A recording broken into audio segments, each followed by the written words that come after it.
My MIL tried to force me to sign custody of my future baby boy over because I stole her son. Her meltdown was legendary when we revealed the gender. My mother-in-law Diane had this whole theory about how I stole her son from her.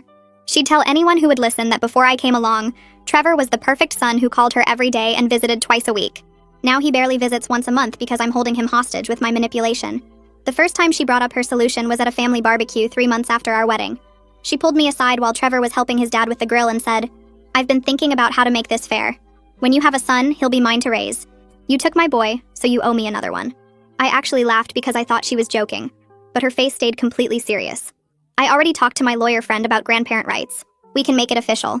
She kept bringing it up constantly after that. Every single family gathering, she'd mention her future grandson and how she was already planning his nursery in her house. She bought boy clothes and stored them in what she called his room. She'd introduce me to people as the woman who stole her son, but would make it right by giving her a grandson. Trevor thought his mom was just being weird and going through some phase. He'd tell her to stop, but then she'd cry about how I turned him against her and how she had nothing left to live for. So he'd back down and tell me to just ignore her, because she didn't really mean it. She absolutely meant it. Diane started sending me articles about pregnancy nutrition and prenatal vitamins. She signed me up for fertility clinic newsletters without asking. She'd loudly ask about my period at family dinners to track if I might be pregnant. When I said that was inappropriate, she said tracking her grandson's arrival was her right as the future primary caregiver. She actually created a contract on legal-looking paper that said I agreed to hand over my firstborn son to make up for taking hers. She brought it to Thanksgiving dinner and tried to make me sign it in front of everyone. When I refused, she started sobbing about how I was destroying her life twice, first by stealing Trevor and now by denying her a replacement son. Things escalated when she found out I was actually pregnant. Trevor had wanted to wait to tell people, but someone from my job saw us at the ultrasound place and word got back to Diane somehow. She showed up at our house at 10 at night with a minivan full of baby stuff, all of it blue. "I knew you were hiding my baby from me," she said, trying to push past me with an armload of boy clothes. When I told her we didn't know the gender yet, she said she had prayed for a boy, and God wouldn't betray her like we had. She started coming to all my doctor appointments without being invited. She'd just show up and tell the staff she was the primary guardian preparing to take custody. She told my actual doctor that I was just a surrogate carrying her son's baby for her. The medical staff had to call security twice because she kept insisting she had legal rights to be in the room. She joined pregnancy groups online pretending to be pregnant herself, posting about how her surrogate was being difficult, and asking for advice on getting custody of the baby immediately after birth. The climax came at my baby shower. She sent out invitations that said, "Celebrating Diane's new son," with no mention of me at all. The decorations were all pictures of Trevor as a baby with signs saying, "Getting my baby back," and "My second chance." She'd set up 2 gift tables, one labeled Diane's baby, and one labeled the surrogate. When guests arrived, she thanked them for supporting her journey to motherhood again. She kept referring to me as the vessel and herself as the real mother. She'd prepared this whole speech about how God gave her this opportunity to raise another son, after I selfishly took her first one. People were looking around completely confused and uncomfortable. Then she brought out her masterpiece, a massive poster board with her custody plan timeline. Week 1, baby moves in with her. Month 1, I'm allowed supervised visits. By year 1, the baby would call her mama and me by my first name. She'd actually laminated little cards for guests that explained the transfer process and how they should address her as the baby's mother going forward. That's when my sister-in-law Julia, who'd been recording everything on her phone for weeks because she thought no one would believe how crazy Diane was, finally had enough. Julia stood up and said, "Diane, since you love contracts and legal documents so much, let me read you something." She pulled out her phone and started reading from our state's grandparent rights law. Grandparents have no automatic rights to custody or visitation. They cannot take a child from fit parents. What you're describing is kidnapping. Julia kept going, reading case after case where grandparents tried to get custody and failed. She read the legal definition of harassment and stalking, pointing out how Diane following me to appointments and joining groups under false pretenses qualified. Then Julia said the thing that finally broke Diane. She pulled up a specific court case on her phone and started reading the judge's words about a grandmother who tried to claim custody rights over her daughter's baby. The judge had written that grandparents who harass parents, show up uninvited to medical appointments, and make threats about taking custody actually destroy any chance of having a relationship with the grandchild. Julia's voice got louder as she read how the judge called that grandmother's behavior dangerous and delusional. She looked straight at Diane while reading the part where the court said such behavior shows the grandparent is unfit to be around the child at all. Every single thing Julia read matched exactly what Diane had been doing to me for months. The baby shower guests sat frozen in their chairs watching Diane's face change colors. She went from angry red to this weird pale white like all the blood drained out of her head. Her mouth kept opening and closing, but no sound came out. Julia kept going, reading about harassment charges and restraining orders and how stalking pregnant women is a crime in our state. She read the definition of parental alienation and how courts view people who try to convince others they have custody rights they don't actually have. Then Julia said the thing that made Diane completely lose it. Julia lowered her phone and spoke directly to Diane in this calm, clear voice that somehow made everything she said hit harder. She told Diane that every single person in this room just witnessed her commit multiple acts that could result in criminal charges. She said all the videos on her phone showing Diane at my doctor's office claiming to be the primary guardian would be evidence of fraud and impersonation. Julia explained that the fake contract Diane brought to Thanksgiving dinner could be considered attempted coercion. She listed off everything Diane had done like she was reading charges in court. The baby shower guests looked absolutely shocked.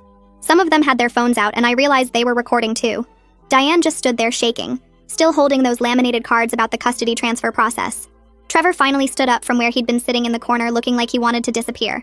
His hands were shaking, but his voice came out firm when he told his mother this ends right now. He said she needed to leave immediately.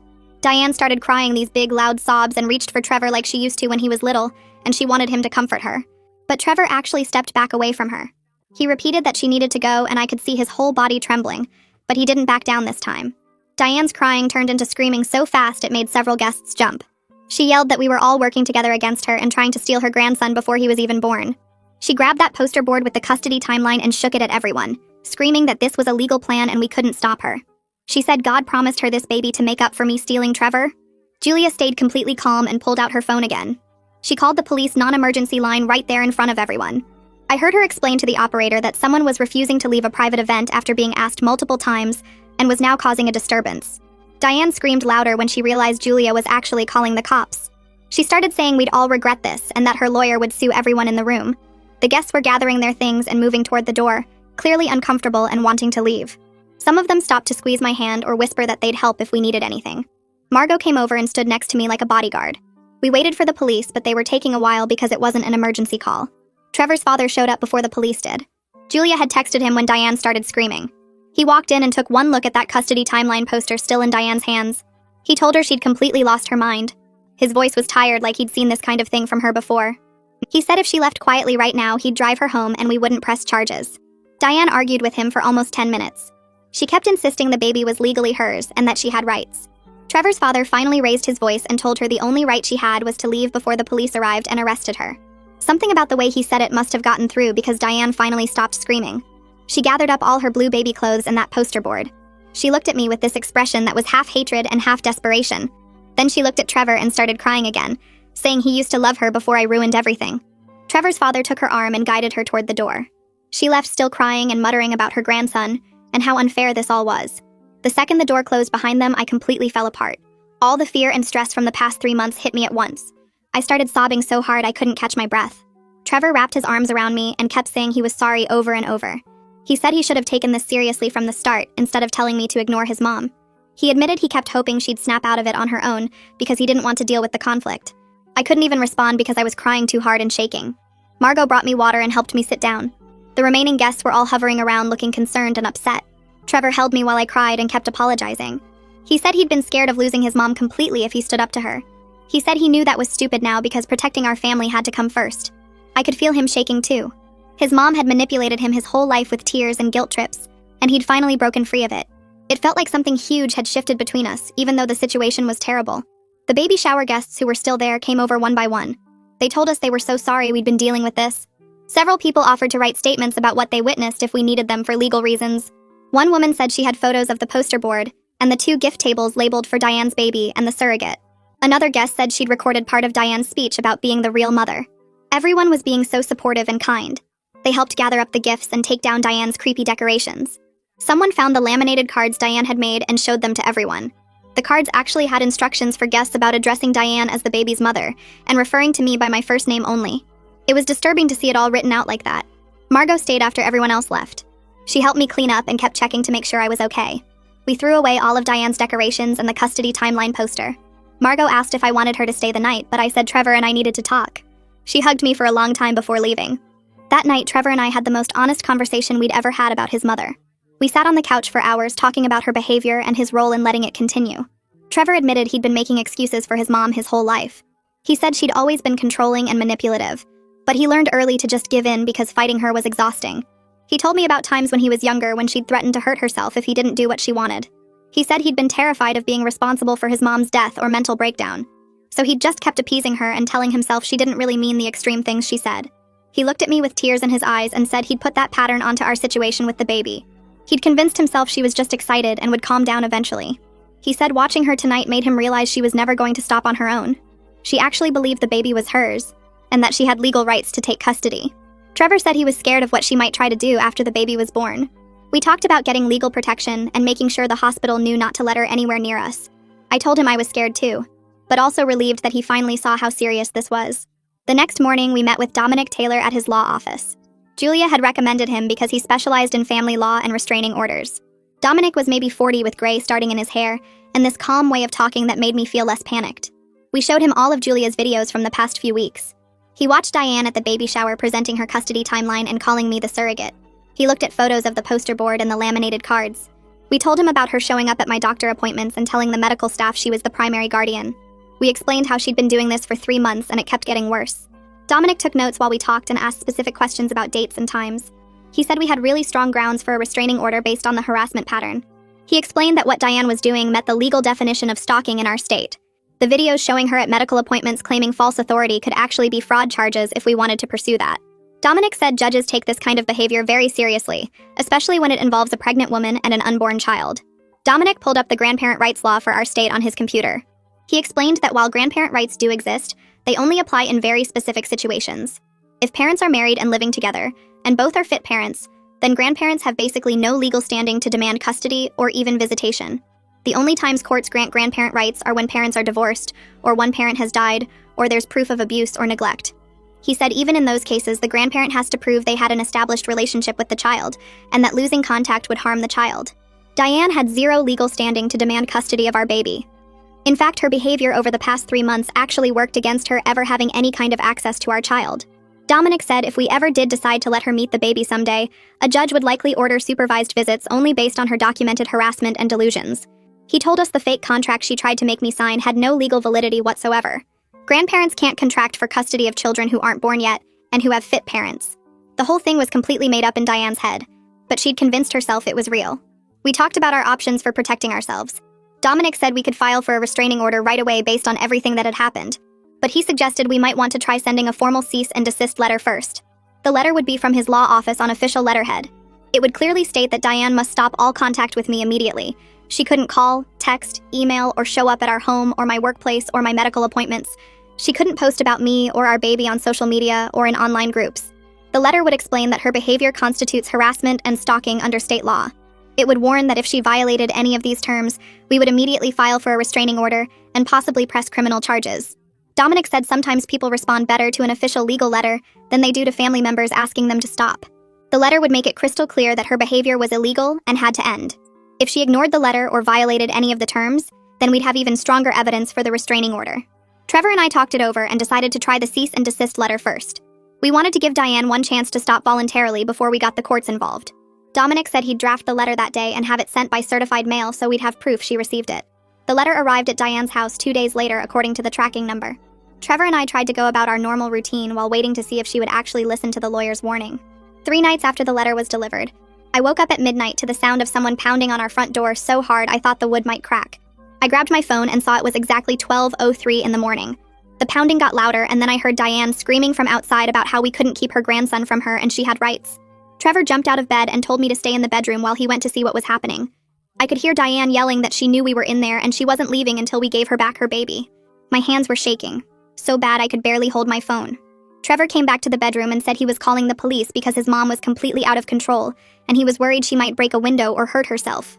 I sat on the floor of our bedroom with my back against the bed listening to Diane scream and bang on the door while Trevor talked to the emergency operator. He had to give our address twice because his voice was shaking. The operator said police were on their way and to stay inside and not open the door. Diane kept yelling about how I was a thief and a liar and how God told her the baby was meant to be hers. She started kicking the door, and I heard something that sounded like she was trying to break the lock.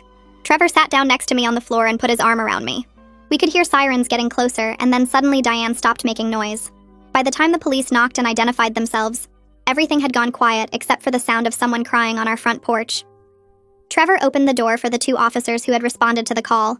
They asked if we were okay, and then went to talk to Diane, who was sitting on our porch steps sobbing.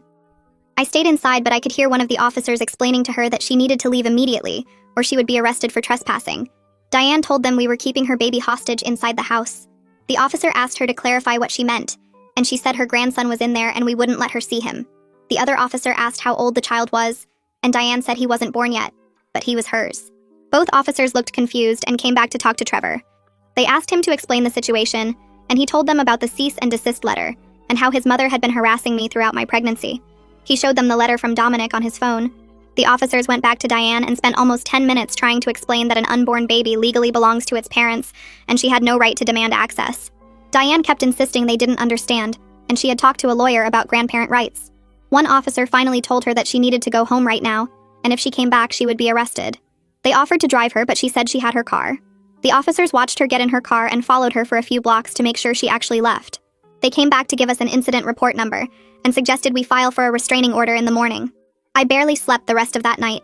Every sound made me think Diane was coming back. Trevor and I were at the courthouse when it opened at 8 in the morning. We filled out all the paperwork for an emergency restraining order and attached copies of everything we had, including the cease and desist letter, the incident report from last night, and photos from the baby shower. The clerk said a judge would review it that day, and we should get a call about whether it was approved. We went home and I tried to eat something, but I felt sick. My phone rang at 2 in the afternoon, and it was the courthouse saying the judge had granted a temporary restraining order. Diane was prohibited from coming within 500 feet of us or our home. The order was good for 2 weeks until we could have a full hearing where a judge would decide whether to make it permanent. The clerk said the sheriff's department would serve Diane with the order that day, so she would know about it officially. I felt like I could finally breathe a little bit. Trevor looked relieved but also sad. I knew this was hard for him, even though it was necessary. That evening, Trevor's father called his cell phone. Trevor put it on speaker so I could hear. His dad said he heard about what happened last night and he wanted to apologize for Diane's behavior. He said he should have warned us sooner about how she could get when she became focused on something. Then he told us something I didn't know. He said he divorced Diane 15 years ago, and one of the main reasons was because of her controlling behavior and the way she would become obsessed with things.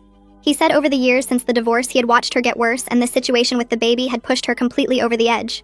Trevor asked why he never said anything before, and his dad said he hoped she would stay stable, and he didn't want to interfere in Trevor's relationship with his mother. But now he could see that staying quiet had been a mistake. He said if we needed him to testify at the restraining order hearing, he would do it. He would tell the judge everything he had seen over the years. Trevor thanked him and said we would let him know. After the call ended, Trevor just sat there staring at his phone. I asked if he was okay, and he said he didn't know. He said his whole life he thought his parents' divorce was because they grew apart, but now he was learning it was because his mom had serious problems. The next day, I called a therapist named Kylie Armstrong that Julia had recommended. Kylie specialized in family boundary issues and pregnancy stress. I got an appointment for 2 days later. When I went to see her, I explained everything that had been happening with Diane.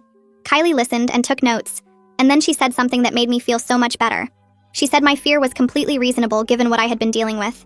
She said sometimes people try to tell themselves they're overreacting, but in my case, I was actually underreacting if anything. A woman who believed she had the right to take my baby and who showed up at my house at midnight screaming was absolutely someone I should be afraid of. Kylie taught me some strategies for managing my anxiety when I felt it getting too high.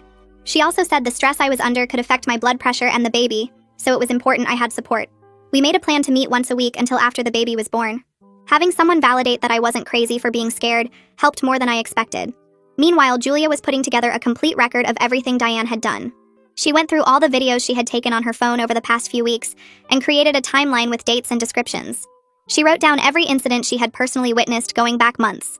And then she reached out to 3 other family members who had seen Diane's behavior and asked them to write statements. Trevor's aunt wrote about the Thanksgiving dinner where Diane tried to make me sign the fake contract. A cousin wrote about a family barbecue where Diane told everyone I was just a surrogate.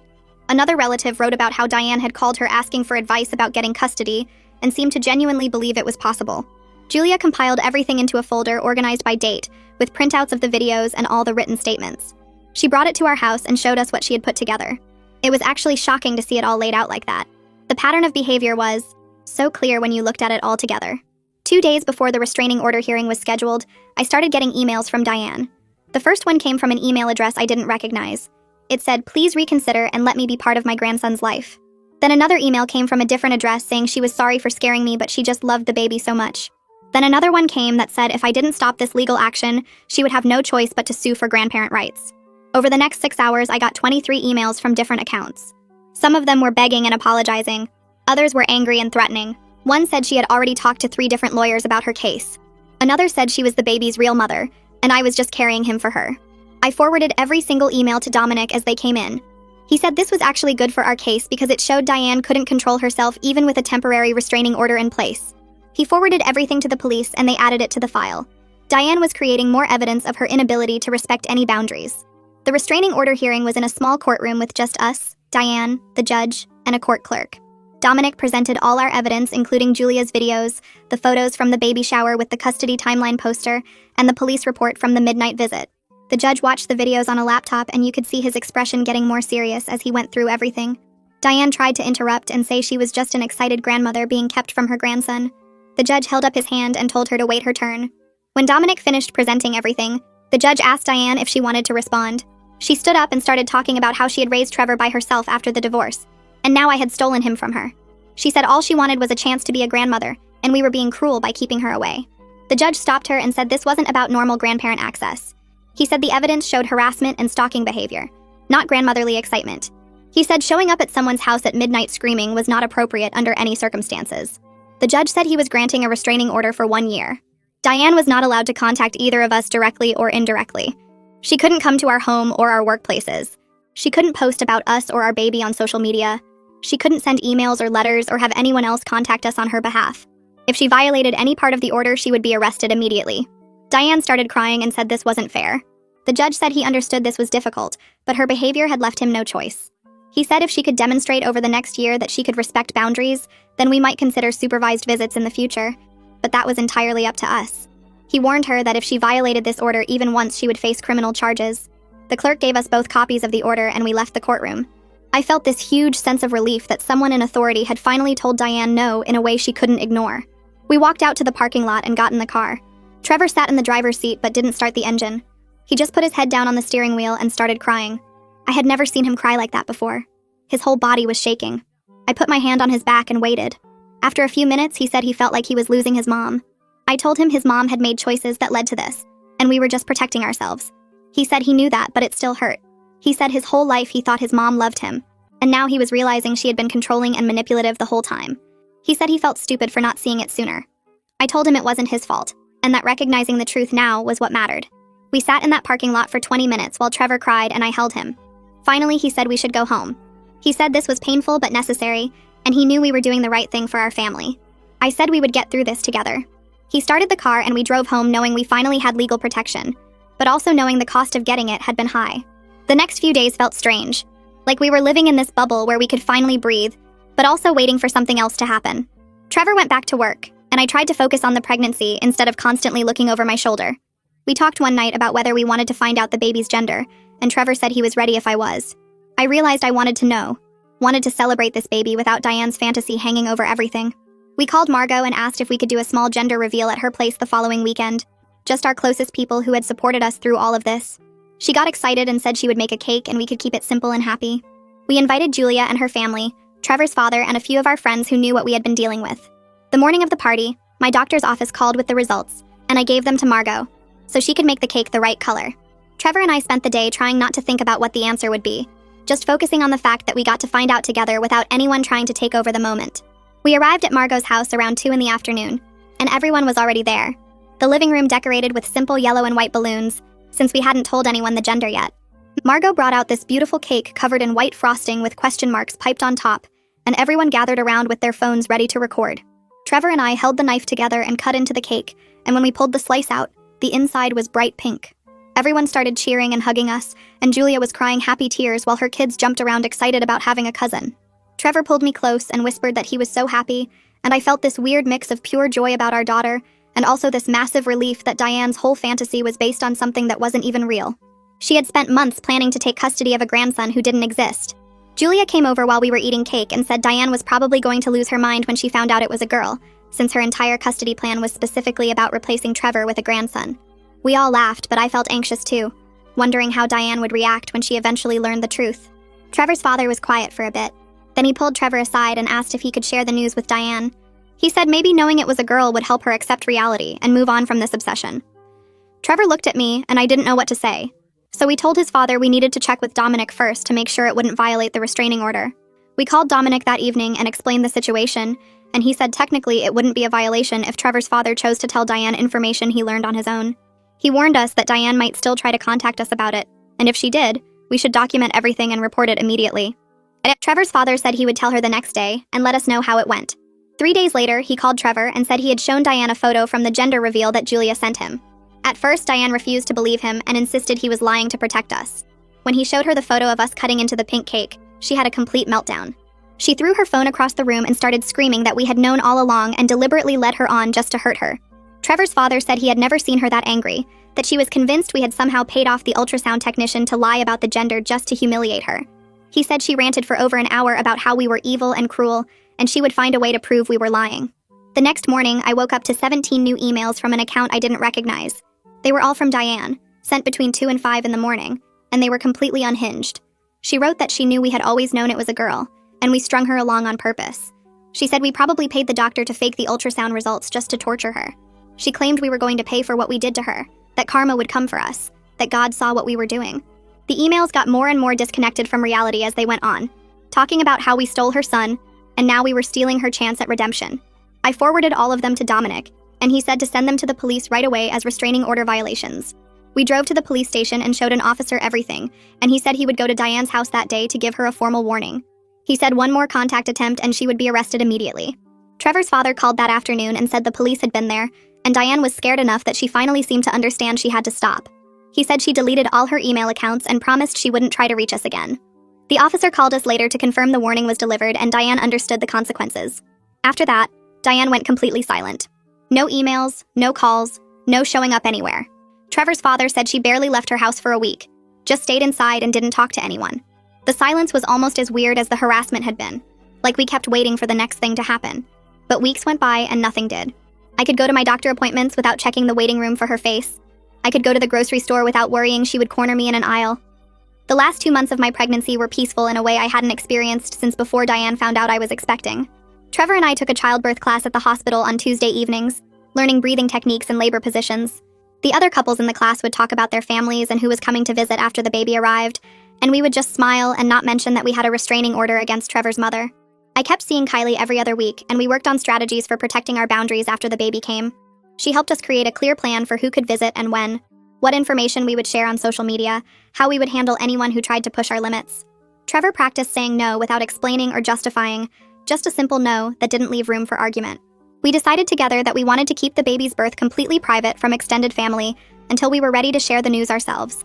We didn't want anyone showing up at the hospital or posting about it online before we had time to adjust to being parents. We told Margot and Julia they were the only ones who would know when I went into labor, and they would help us manage communication with everyone else.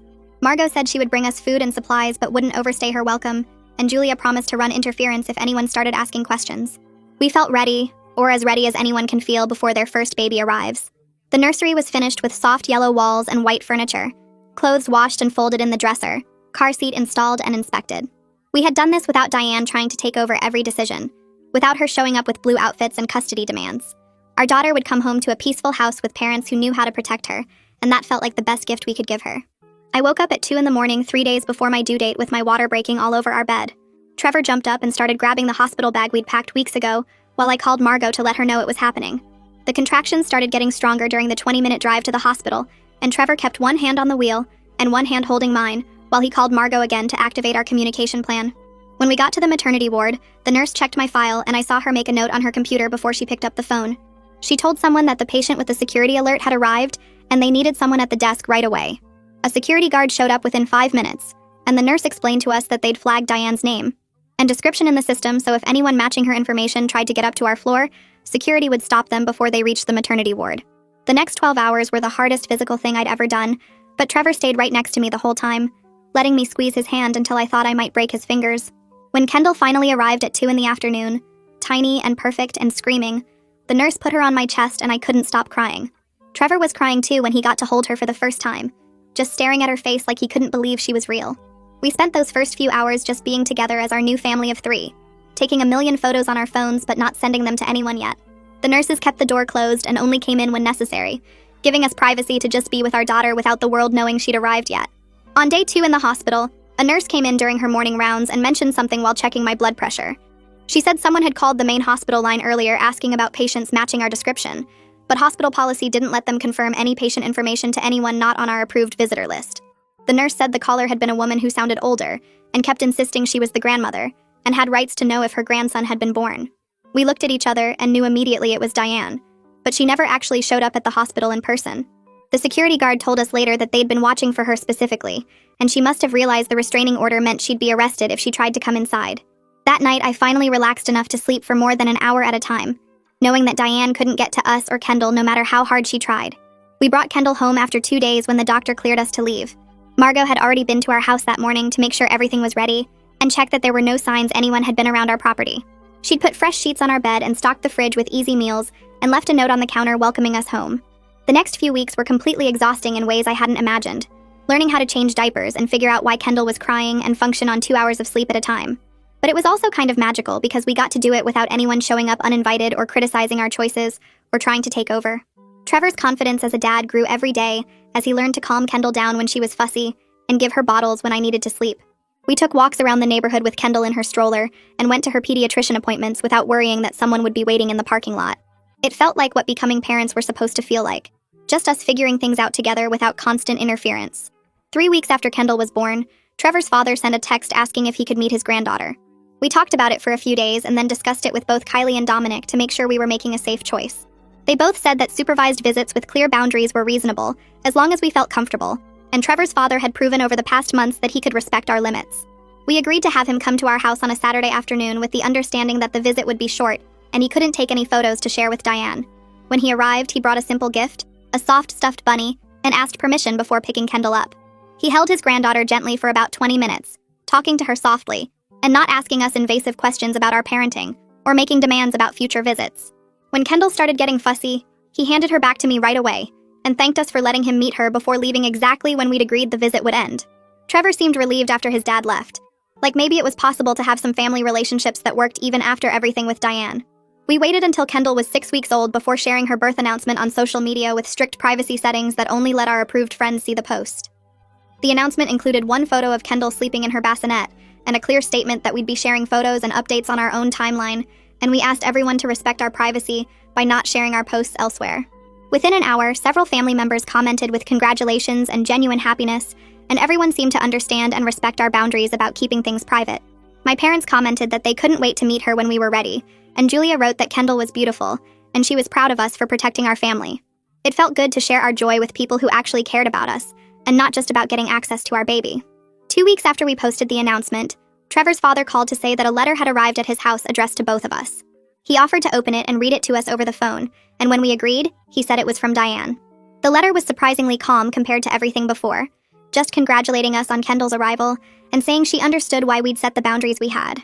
She wrote that she wanted to work toward eventually meeting Kendall under whatever conditions we decided were appropriate, and she knew she needed to prove she could respect our choices as parents. There were no demands or guilt trips or threats about grandparent rights. Just a simple request to consider letting her be part of Kendall's life someday, if she could show us she'd changed. We told Trevor's father we needed time to think about it and asked him to hold on to the letter for now.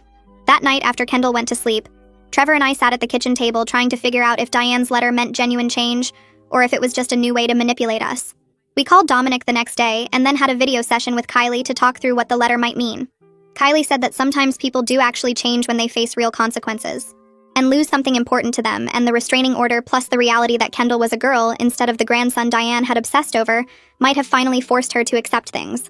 But Kylie also warned us that change takes sustained effort over time, not just one nice letter, and we shouldn't make any decisions based on words alone. Dominic agreed and said that if we wanted to leave the door open for future contact, we should make it conditional on Diane doing actual therapeutic work and proving through consistent behavior that she understood why what she'd done was wrong. After talking it over for another week and discussing it again with both Kylie and Dominic, we decided to send a response through Dominic's office so it would be official and documented. The letter stated that we were willing to consider supervised contact in the future if Diane completed therapy with a licensed professional and demonstrated consistent respect for our boundaries over a period of at least 6 months. We made it really clear that this wasn't a promise or a set timeline, just a possibility if she did the actual work to change her behavior and thinking patterns. We also said that any future contact would be entirely on our terms and schedule, and we reserved the right to end contact again if she violated boundaries or made us uncomfortable. Dominic sent the letter to Trevor's father's address with instructions to give it to Diane, and then we waited to see what would happen next. 3 weeks later, Trevor's father called to report that Diane had enrolled in therapy and had been attending weekly sessions with a therapist who specialized in family relationships and boundary issues. He said she'd given him permission to confirm her attendance with us, and that she seemed to be genuinely working on understanding why her behavior had been harmful and scary. According to him, Diane had even talked in one of their recent conversations about how she'd been so focused on her own pain about losing Trevor that she couldn't see how she was hurting us and putting Kendall at risk. We told Trevor's father we appreciated the update, but we were going to stay cautious and see if Diane could maintain this progress over time before we made any decisions about contact. Trevor seemed both hopeful and skeptical after the call, wanting to believe his mom could actually change, but also protecting himself from disappointment if this turned out to be temporary. Kendall turned 3 months old on a Tuesday, and I spent the morning watching her discover her hands like they were the most amazing things in the world. She'd hold them up in front of her face and stare at them for minutes at a time, opening and closing her tiny fingers. Trevor came home from work early just to hang out with us, and we laid on a blanket on the living room floor, while Kendall kicked her legs and made happy noises. The best part was that I didn't spend the whole time looking over my shoulder or checking my phone for crazy messages from Diane. We could just be parents without all the fear and stress that had taken over my entire pregnancy. My body had recovered from the birth better than I expected, and the doctor said everything looked good at my last checkup. But the bigger recovery was mental, not having to deal with Diane's constant harassment and threats. I could actually enjoy being a mom instead of feeling like I had to protect Kendall from someone who wanted to steal her. Trevor started going to therapy around the same time, meeting with a counselor twice a week to work through everything with his mother. He'd come home from sessions looking tired but also lighter somehow, like he was finally putting down weight he'd been carrying for years. One night after Kendall went to sleep, he told me his therapist had helped him see how he'd been making excuses for Diane's behavior since he was a kid. Anytime she did something controlling or manipulative, he'd convince himself it was because she loved him so much or she was just worried. His therapist called it enabling, and Trevor was learning to recognize when he fell into those old patterns. He practiced setting boundaries in therapy, role-playing conversations where he stood firm instead of backing down when Diane cried or guilt-tripped him. I could see the difference in how he talked about his mom now. He still felt sad about the whole situation, but he wasn't making excuses for what she'd done or suggesting we should just give her another chance without real proof of change. We celebrated Kendall's 3-month milestone with a small gathering at our house on Saturday afternoon. Margot brought a chocolate cake she'd made, and Julia came with her kids who were fascinated by how tiny Kendall was. Trevor's father showed up right on time with a wrapped present under his arm. He asked if it was okay to take a few photos before he even pulled out his phone, and he sent them just to Trevor instead of posting them anywhere online. While Kendall napped in her bassinet, Trevor's father mentioned that Diane had asked about her a few times, but in a normal way, just wondering how she was doing. He said Diane hadn't made any demands about wanting to see Kendall or complained about being kept away. She'd even stopped bringing up the whole grandson fantasy, and seemed to accept that Kendall was a girl, and that we were her parents. It felt like progress, even though we all knew it was still early and Diane could backslide at any point. The restraining order was set to expire in 9 months, and Trevor and I had been talking about whether we should renew it or let it lapse. We scheduled a meeting with Dominic at his office to get his legal opinion on the best approach. He pulled out the file with all the documentation from the original hearing and reminded us how serious Diane's behavior had been. Then he said that the point of a restraining order wasn't punishment, it was protection, and we needed to decide if we still needed that level of legal protection. Dominic explained that we could always file a new restraining order if Diane started up again, but letting this one expire might give her incentive to keep behaving appropriately. He suggested we make it clear through Trevor's father that any future contact would depend entirely on Diane respecting our boundaries, and that we'd go right back to court if she violated our trust. We left his office feeling like we had options instead of being locked into one path, which made the whole situation feel more manageable. When Kendall was 4 months old, I went back to work part-time, just 3 days a week to start. My boss had been really understanding about everything that happened during my pregnancy, and she'd kept my position open even though I'd taken more time off than originally planned. It felt good to put on work clothes and have conversations about projects and deadlines instead of diapers and feeding schedules. I loved being Kendall's mom, but I also needed to be myself sometimes, and work gave me that space. Trevor and I had worked out a childcare routine where his father watched Kendall 1 day a week. Margot took her another day, and we used a daycare near my office for the 3rd day. It took some adjusting to get the timing right and figure out all the logistics of bottles and backup clothes and nap schedules. But we got into a rhythm pretty quickly, and I was surprised by how much Trevor and I had grown as both individuals and as a team through everything we'd been through with Diane. Julia stopped by one afternoon with her 2 kids, and we sat in the backyard while the older ones played on Kendall's baby gym. Julia watched Kendall grab at the hanging toys and said she couldn't believe Diane had been so obsessed with taking custody of a baby to raise. She joked that Diane clearly had no memory of how exhausting actual parenting was, especially with a newborn who woke up every few hours.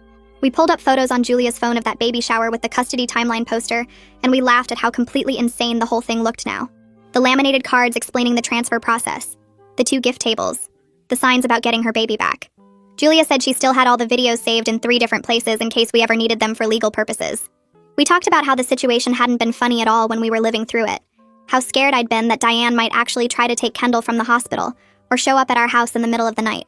But now, with some distance and safety, we could see how disconnected from reality Diane's whole fantasy had been. 6 months after Kendall was born, Trevor's father called to give us an update on Diane. He said she'd been going to therapy consistently for the whole 6 months without missing a single appointment. Her therapist had apparently helped her understand that her behavior toward us had been harmful and scary, not just enthusiastic grandparenting. Trevor's father also mentioned that Diane had started volunteering at a community center 3 days a week, helping with their meal program for seniors. It sounded like she was finding purpose and structure outside of obsessing over our family, which was exactly what she needed. We told Trevor's father we were glad Diane was doing better and making positive changes. But we also made it really clear that any future contact would depend entirely on her continuing that good behavior and respecting whatever boundaries we set. We weren't going to rush into anything just because she'd had a few good months. We took Kendall to visit my parents for a long weekend when she was 7 months old, and it was such a relief to be around family who acted normal. My mom held Kendall and cooed at her, then handed her right back when Kendall started fussing for me. My dad asked if it was okay to post one photo on his private social media before he shared anything. They asked questions about our parenting choices in a genuinely curious way, not like they were judging us or thought they knew better. This was how grandparenting was supposed to work, with respect and boundaries and trust. My mom made meals and did our laundry without being asked, but she didn't try to take over or act like we didn't know what we were doing. When we left on Sunday, my dad hugged us both and said he was proud of how we'd handled everything with Diane and protected our family. As Kendall got closer to 8 months old, Trevor and I started talking about whether we wanted more kids eventually. We'd both always thought we wanted at least 2 children, but the whole situation with Diane had made us question everything. One night after putting Kendall to bed, we sat on the couch and talked through all our concerns and hopes. Trevor said he felt confident now that we could protect our family boundaries no matter what happened with his mother. I agreed, and I realized the experience had taught us that we were stronger than we'd thought. Our marriage had survived serious external pressure, and we'd learned how to stand together even when it was hard. We decided we'd probably try for another baby in a year or so, once Kendall was a bit older, and we felt more settled into parenting. Trevor's father called a few weeks later to ask if Diane could send Kendall a birthday card for her first birthday, which was still 4 months away. We talked it over and decided a card would be acceptable as long as it didn't include any guilt trips or requests to see Kendall. Trevor's father understood and said he'd make sure Diane knew the rules. When the card arrived in early November, we had Dominic look at it before we even opened it, just to be safe. He read through it carefully and said it was actually appropriate. Just warm wishes for Kendall's birthday and a savings bond for $50. No manipulation, no demands, no passive-aggressive comments about being kept away. It was the kind of card a normal grandmother might send, and that felt like real progress, even though we stayed cautious about what it meant for the future. 2 months before the restraining order was set to expire, Trevor and I sat at our kitchen table with all the documentation Dominic had helped us compile over the past year. We had copies of every appropriate text Diane had sent through Trevor's father, records of the therapy attendance his father reported, and notes from Dominic about what factors to consider when deciding whether to renew. Trevor spread the papers across the table and we went through each one, talking about whether we felt safe enough to let the legal protection lapse. The decision felt huge because renewing meant another year of court involvement and fees, but not renewing meant trusting that Diane had actually changed enough to respect boundaries without a judge forcing her to. We talked for almost 3 hours that night, going back and forth about what felt right. I kept thinking about how peaceful the last several months had been without her constant interference, and whether that peace would last if we removed the legal barrier. Trevor pointed out that we could always file for a new restraining order if she started up again, and that keeping all our documentation meant we had proof of the pattern if we ever needed it. We finally decided that we'd let it expire but stay very alert to any signs that Diane was slipping back into old behaviors. The decision made my stomach tight with anxiety, but it also felt like the right step if we were ever going to have any kind of functional relationship with her. We called Dominic the next day to tell him our choice, and he said it was reasonable given the sustained period of appropriate behavior, but he emphasized that we should document everything going forward just in case. Planning Kendall's first birthday party gave us something positive to focus on instead of worrying about the restraining order situation. We decided to keep it small with just close friends and family at our house, nothing fancy or stressful. I spent the week before baking a smash cake for Kendall and a regular cake for everyone else, and Trevor hung streamers in our living room that Kendall kept trying to pull down during her naps. The morning of the party, I dressed Kendall in a little yellow dress that my mom had sent, and she looked so grown up compared to the tiny baby we'd brought home a year ago. Margot arrived first with a huge stuffed giraffe that was almost as tall as Kendall, and Julia came right after, with her kids who were excited to play with the birthday girl. Trevor's father showed up exactly on time carrying a wrapped present and a gift bag, and when Trevor opened the door for him, I could see how nervous his father looked about whether this was okay. Trevor hugged him and thanked him for coming, and his father's whole body relaxed. During the party, Trevor's father sat on our couch and held Kendall when she got tired of all the attention, and he was so gentle with her that I felt glad we'd included him. When it was time for presents, he handed us the wrapped box first, and inside were a dozen framed photos of Trevor as a baby and toddler. He explained that he thought we might want them for Kendall's baby book so she could see pictures of her dad at her age, and he'd made sure to pick ones that didn't include Diane. The gesture was so thoughtful and careful about our boundaries that I actually got a little teary. The gift bag had a savings bond for Kendall's future, and a card that just said he was proud of the parents we'd become. After everyone left and we were cleaning up wrapping paper while Kendall napped, Trevor said his dad had really shown up for us in a way his mom never had. 3 days after the party, the restraining order officially expired. I felt jumpy all day waiting for something to happen, like Diane was going to show up at our door the second the legal protection was gone. But nothing happened that day or the next. Then on the third day, Trevor's phone buzzed with a text from a number we didn't have saved but recognized as Diane's. My heart started racing and I moved closer to Trevor so I could read over his shoulder. The message just said she was happy Kendall had a good birthday, and she hoped Trevor was doing well. That was it. No demands to see Kendall. No guilt trips about being excluded. No manipulation about how much she'd suffered. Trevor stared at his phone for a solid minute before typing back a polite thank you. He didn't add anything else, didn't ask how she was, or invite further conversation. She responded with a simple thumbs-up emoji, and that was the end of it. We both just stood there in our kitchen looking at each other like we couldn't quite believe that interaction had been so normal. A week later, Kylie brought up the idea of a parent support group during one of our regular sessions. She said she ran a group that met twice a month for parents dealing with difficult family dynamics and boundary struggles, and she thought hearing other people's stories might help us feel less alone. Trevor and I talked about it on the drive home and decided to try one meeting to see if it felt right. The first meeting was at a community center near Kylie's office, and there were 8 other parents sitting in a circle when we arrived. Kylie did introductions and explained that everything shared in the group stayed confidential, and then she asked if anyone wanted to start. A woman named Sarah talked about her father, who kept showing up at her kids' school despite being told not to, and a man named Mike shared about his mother who created fake social media accounts to spy on his family. When it was our turn, Trevor and I took turns explaining the situation with Diane and the restraining order and the baby shower incident. People in the group nodded like they understood exactly what we meant, and afterwards 3 different people came up to say they'd dealt with similar situations. Going to that group every other week became something we actually looked forward to, because it helped to know we weren't the only ones navigating this kind of family mess. We shared strategies that had worked for us, like having Dominic review messages and keeping detailed documentation, and we learned new approaches from other parents who'd been dealing with boundary issues for years. One couple told us about their system for supervised visits that gave us ideas for if we ever decided to let Diane see Kendall. By the time Kendall was 18 months old, our life had settled into a rhythm that felt stable and healthy. Trevor had weekly phone calls with his father that didn't involve any drama or Diane trying to use him as a messenger. His father came over every few weeks to spend time with Kendall, and he'd started teaching her to recognize animals in picture books.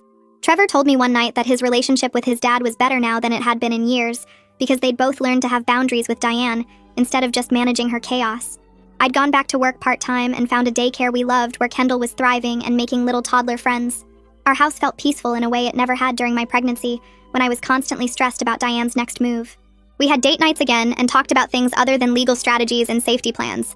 The support group had helped us process a lot of the trauma from that first year, and we both felt stronger as individuals and as a couple. When Trevor's father asked if we'd consider a supervised visit between Diane and Kendall, we didn't immediately say no, like we would have 6 months earlier. He explained that Diane had been in therapy consistently for a full year, and her therapist thought she'd made real progress in understanding why her behavior had been harmful. He showed us his phone with a text thread between him and Diane, where her messages were brief and appropriate. Nothing like the obsessive rambling from before. We told him we needed time to think about it and discuss it with Kylie and Dominic.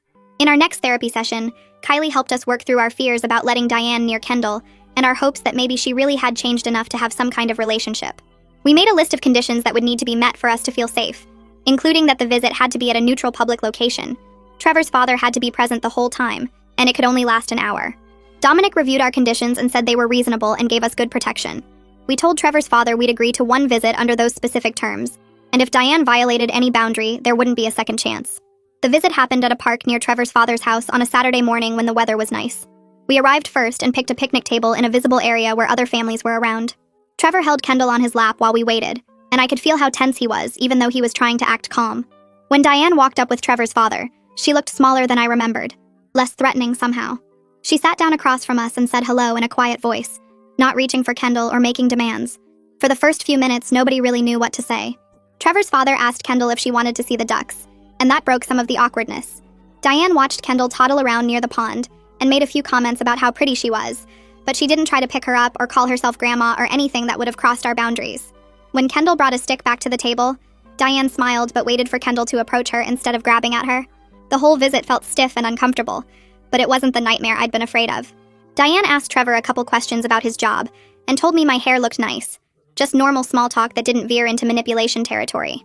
When the hour was up, we said goodbye, and Diane thanked us for letting her come. She didn't argue when we started to leave or try to negotiate another visit right then. 2 days later, Trevor got a text from Diane that said, Thank you for the chance to meet Kendall, and she was sorry for how she'd acted before. The message acknowledged that her previous behavior had been wrong and said she was grateful we were willing to give her any opportunity at all.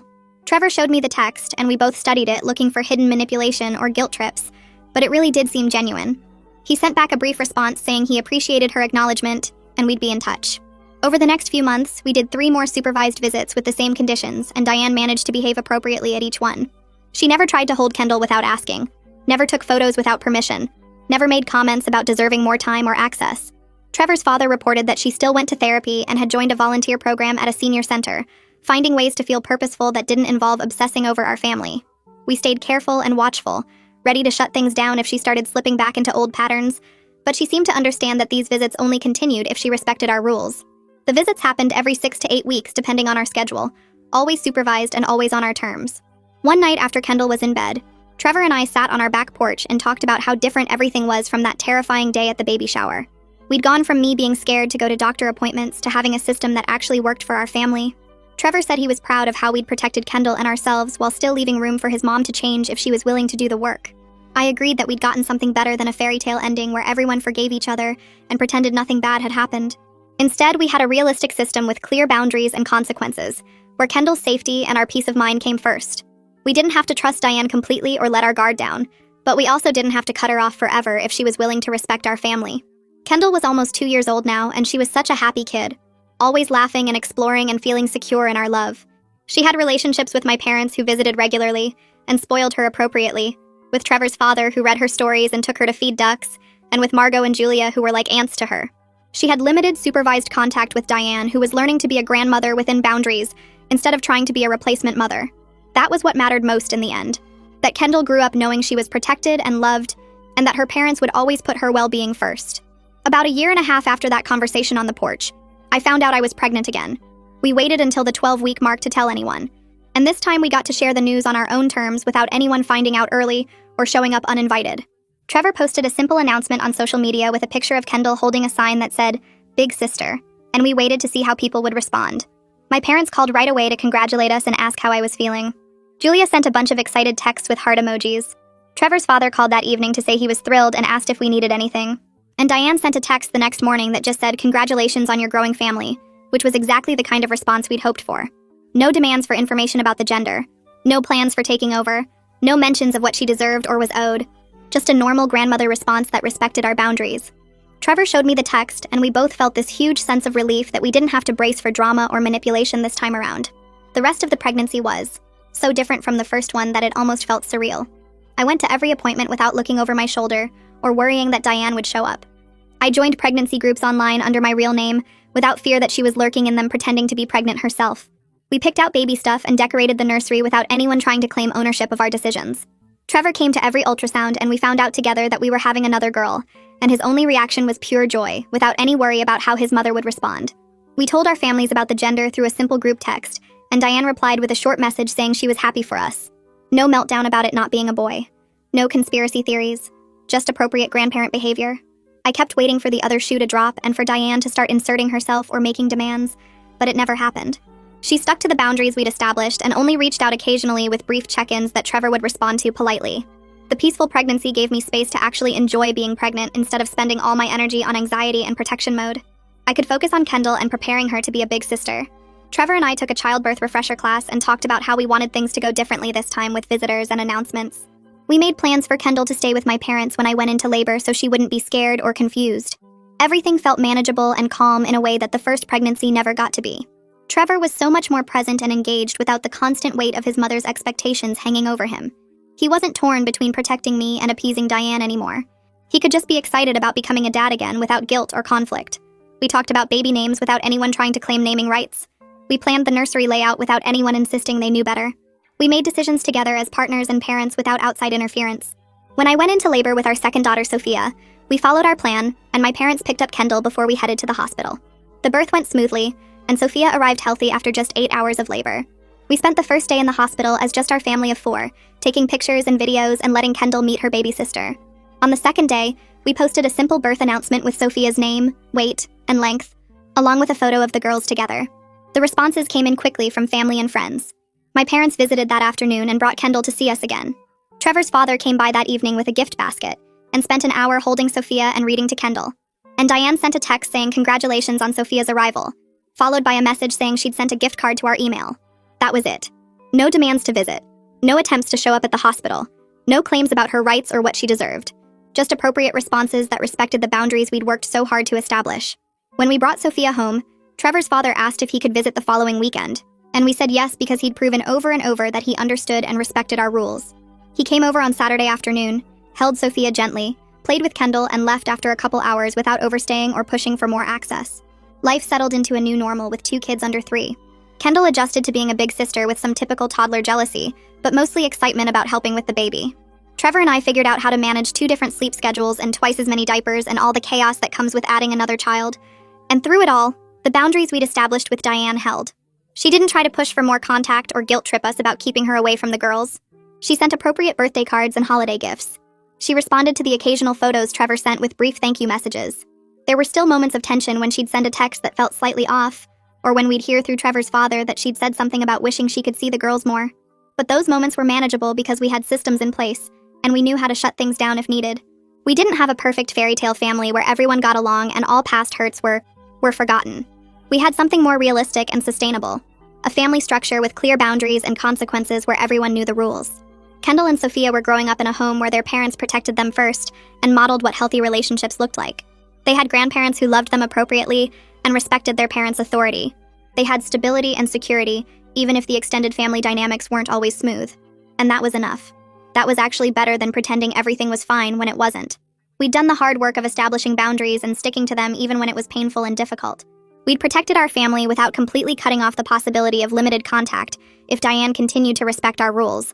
And we'd built a life that worked for us, even if it didn't look like what other families had. That was the real victory. Not some dramatic reconciliation or perfect ending, but a functional, imperfect family system where our kids could grow up safe and loved.